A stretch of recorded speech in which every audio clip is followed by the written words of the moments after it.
The man is not allowed to fly a plane in his own country. But you want to convince the world that this man is not only a threat to his neighbors, but he is a threat to the entire human family. You are a liar. Liar. And the people are intellectual cowards who sit down and suck up this filthy lie in order to justify evil against the Iraqi people who are dying by the thousands every day because of sanctions and other punitive measures which have been imposed by America, Britain, the European nations, and the so-called United Nations. If he was a man of peace, why the war with Iran? Brother, thank you for your speech. Oh, just 1 second, please. Sorry, if he was a man of peace, why the war with Iran? If he was a man of peace, why the war with Iran? Because Iran, at that time, was in a popular revolution of the people. Iran at that time was getting rid of a dictator placed there by America and Britain. They were getting rid of the Shah that America and Britain had put on a peacock throne in that region. And the Ayatollah was returning home to be the leader of a popular revolution of Islam to make Iraq. And then America and all of her allies financed Saddam Hussein, gave him $80 billion and gave him weapons to attack Iran in order to destroy the popular revolution. Saddam was their friend then. He was in bed with them then. But you still think it's the Iraq and Saddam. No, you got to look at the paymaster. You got to look at the Satan behind all the wars. And over 1 million Muslim young men lost their lives in that war. But that was what was financed by America. So you need to get your facts right, and you need to know what's really going on. Yes, sir. I want to know, sir, why the Europeans are so insecure about the other people? I mean, what's right about Iraq can get a nuclear? It's a very intelligent question. Where they go, they kill people. It's a very intelligent question. Very intelligent question. And the question is, why are the Europeans so insecure about other people in the world? And why do you, after everywhere you go, you gotta kill and murder the rest of the people of the human family? Your history is written in the blood of the black, the brown, the yellow, and the red. Why are you so insecure? Do you know what brings about insecurity? Beyond the names. What brings about insecurity is when you have a false concept of yourself. And the false concept of self is white supremacy. They believe that they are better because they are white. And as a result, see, when a man has that kind of silly mentality, Hitler had the silly mentality that the white man, the Aryan, is superior. So then at the Olympics, Jesse Owens kicks up all the Aryans. Hitler is outraged. He's angry. That's very simplistic. Yeah. Well, you need it to be simplistic.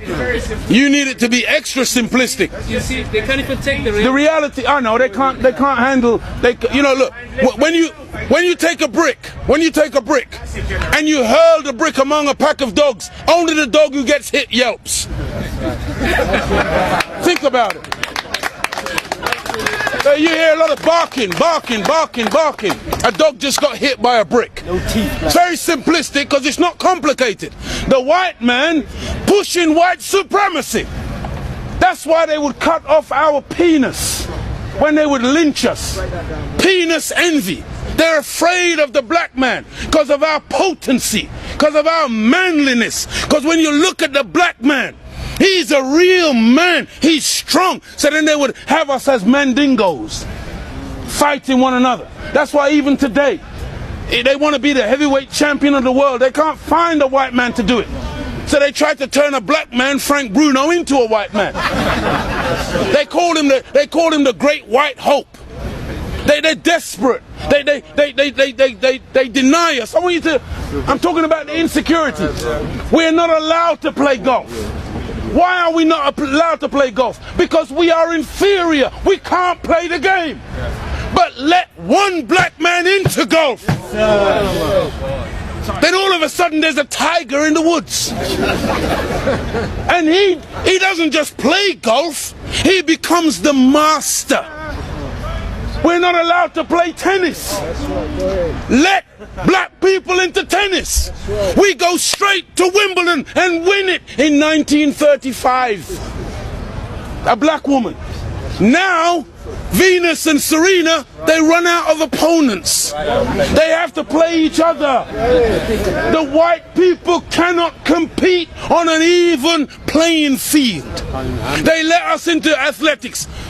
You can't run like us. You let us into any field of endeavor, we dominate it. So they they push supremacy because there is an inert inferiority. Go ahead, brother. And so when somebody is inferior, they have to give the impression of being superior. Hence all the weapons, hence all the artillery, hence all the media and the propaganda and the program of brainwashing the entire world into believing in their way of life as opposed to any other way of life. And they become very afraid of anything that goes contrary. And so every time a black man stands up for black people, Martin Luther King, shot down. Malcolm X, shot down. Patrice Lumumba, shot down. Steve Biko, shot down. Everyone. Nelson Mandela, they locked him up for 27 years. They did a documentary the other day. In the documentary, you got the white man in South Africa. He's now admitting that for the 27 years they had Nelson Mandela locked up, they said they were slow poisoning him to destroy his mental faculties. When they deemed that he was no longer a potent force, they let him out. Now they let him out and they get children to play music and they say, Nelson dance. And they show the world the great statesman, Nelson Mandela. Nelson Mandela, whose wife, Winnie Mandela, a warrior queen, kept his name alive and kept the struggle going for 27 years. Nelson comes out, they slander her name. Nelson leaves her. Now they target Winnie, because Winnie, when Nelson came and shook Margaret Thatcher's hand, went and shook Reagan's hand, Winnie said, I'm not shaking their hand. They are the enemy. Right. So Winnie wouldn't bow, Nelson would bow. So they said, okay, now we embrace Nelson. Give him to the world as the great statesman. Look, he's wonderful. Look, he smiles with everybody. He dances. Because that's how you like to see the black man. Dancing. See, Farrakhan don't dance. Come on. Right. The Nation of Islam don't dance. We're soldiers. Right. You don't like to see a black soldier because you think that your armies are so great. You ain't seen an army till you see the black man's army. That's right. You ain't seen discipline. See, you're afraid of the Nazis. You talk about the Nazis and their jackboots. You ain't seen marching yet. When you see the black man when he mobilizes, and you have never taken us on a no battlefield. Never. You have only ever defeated black people via stealth, via divide and rule, via feigning friendship and coming in and then destroying us from within. That's over. That's why you don't see none of you in this circle. That's right. It's now very clear. It's now very black and white. We no longer are asking for acceptance. We no longer are asking you, love us. Can't you see we're human beings too? No, now we say, get thee behind me, Satan. Now we say, we stand with God. George Bush says, you're either with me or you're with the terrorist. We say to George Bush, we're not with you and we're not with the terrorists. We stand with God. That's right. See, there's a third choice.